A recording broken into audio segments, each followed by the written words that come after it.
বিএনপির লিয়াজো কমিটির বৈঠকে ভবিষ্যৎ রাজনীতি ও নির্বাচন ইস্যু। আওয়ামী লীগ ছাত্রলীগের বিচার না হওয়া পর্যন্ত রাজপথে থাকার ঘোষণা শিবিরের। এবার চাকরি স্থায়ী করতে গ্রামীণ ব্যাংক কর্মচারীদের 7 দিনের আলটিমেটাম। নারী কর্মীদের মালয়েশিয়ায় না যেতে অনুরোধ হাই কমিশনের। সার্জিস আলমের বিয়ের খবরে অভিনন্দনের বন্যা। আচরণবিধি ভঙ্গে 2 ম্যাচ নিষিদ্ধ সাকিব।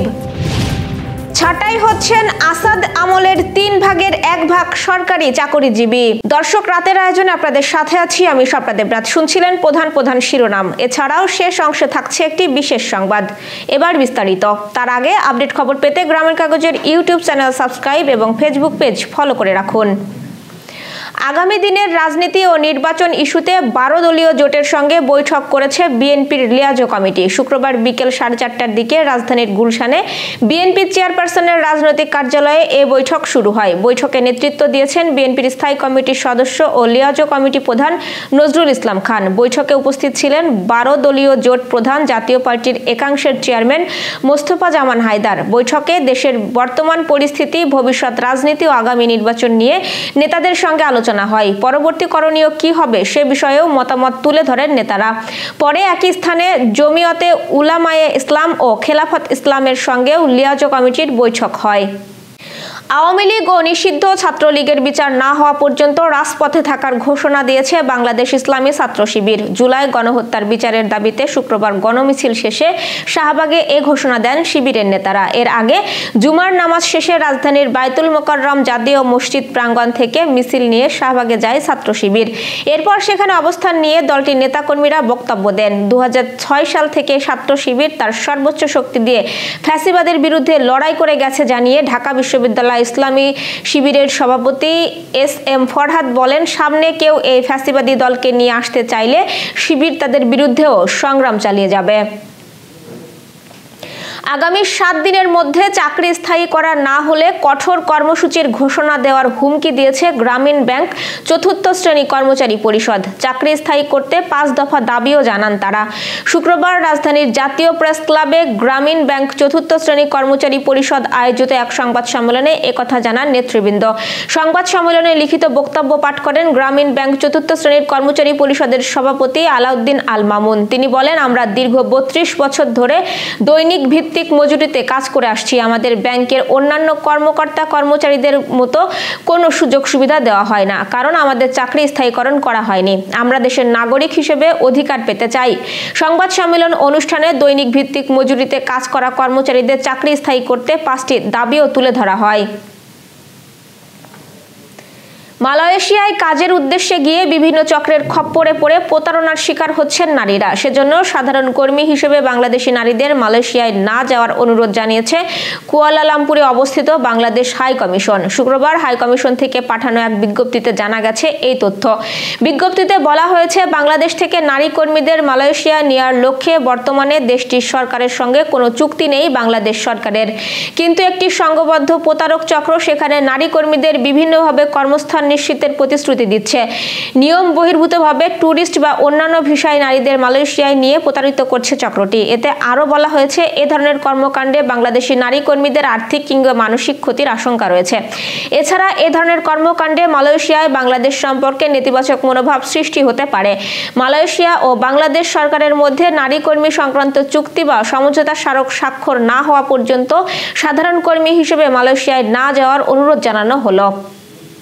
হাসিনা সরকারের পতনে নেতৃত্ব দেয়া ছাত্রনেতা ও জাতীয় নাগরিক কমিটির মুখ্য সংগঠক সার্জিস আলম এবার বিবাহ বন্ধনে আবদ্ধ হলেন। আজ শুক্রবার তিনি বিয়ে করেছেন বলে জানা গেছে। সন্ধ্যায় স্থানীয় সরকার এবং যুব ও ক্রীড়া উপদেষ্টা আসিফ মাহমুদ সজীব ভুঁইয়া ও বৈষম্য বিরোধী ছাত্র আন্দোলনের আহ্বায়ক হাসনাত আবদুল্লাহ ফেসবুক পোস্টে সার্জিস আলমের বিয়ের কথা জানান। পাশাপাশি সার্জিস আলমকে অভিনন্দনও জানিয়েছেন তারা। আসিফ মাহমুদ শুক্রবার নিজের ভেরিফাইড ফেসবুক পেজে দেয়া এক পোস্টে সার্জিস আলমের বিয়ের ছবি পোস্ট করে লিখেছেন, নবজীবনে পদার্পণে অভিনন্দন সার্জিস ভাই, বিবাহিত জীবন সুখের হোক। এরপর সামাজিক যোগাযোগ মাধ্যম জুড়ে বইছে অভিনন্দনের বন্যা। তবে বিয়ের এ খবরে অনেকে নেতিবাচক মন্তব্যও করছেন। এবার যশোর সহ আঞ্চলিক সংবাদ।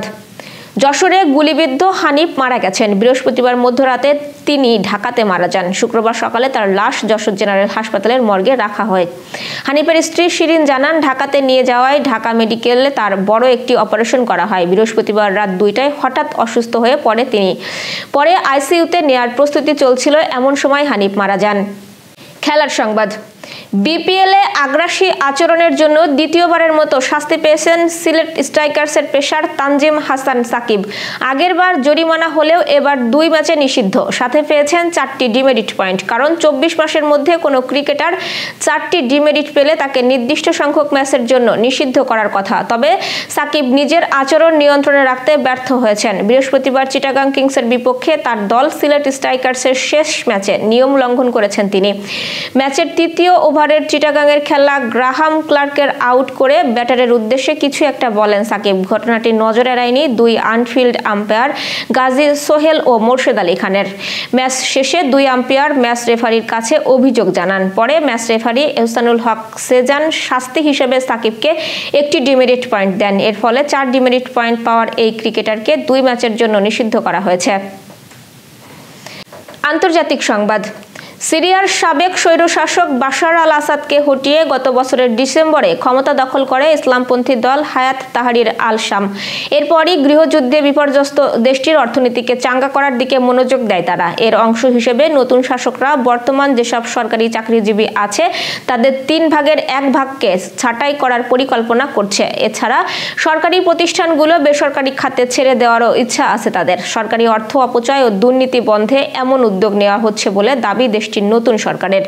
ইতোমধ্যে অনেককে ছাঁটাই করা হয়েছে। যারা চাকরি হারিয়েছেন তাদের বিক্ষোভও করতে দেখা গেছে। এই সরকারের 5 জন মন্ত্রী বার্তা সংস্থা রয়টার্সকে শুক্রবার বলেছেন, এমন সরকারি চাকরিজীবীদের ছাঁটাই করা হবে যারা সাবেক প্রেসিডেন্ট আসাদের আমলে খুব কম কাজ করত বা কোনো কাজই না করে বেতন পেত। Renaissance hospital and diagnostic centre. রেনেসাতেই মিলছে কম খরচে উন্নত সেবা। তাই নিশ্চিন্তে আমাদের সেবা নিন, সুস্থ থাকুন।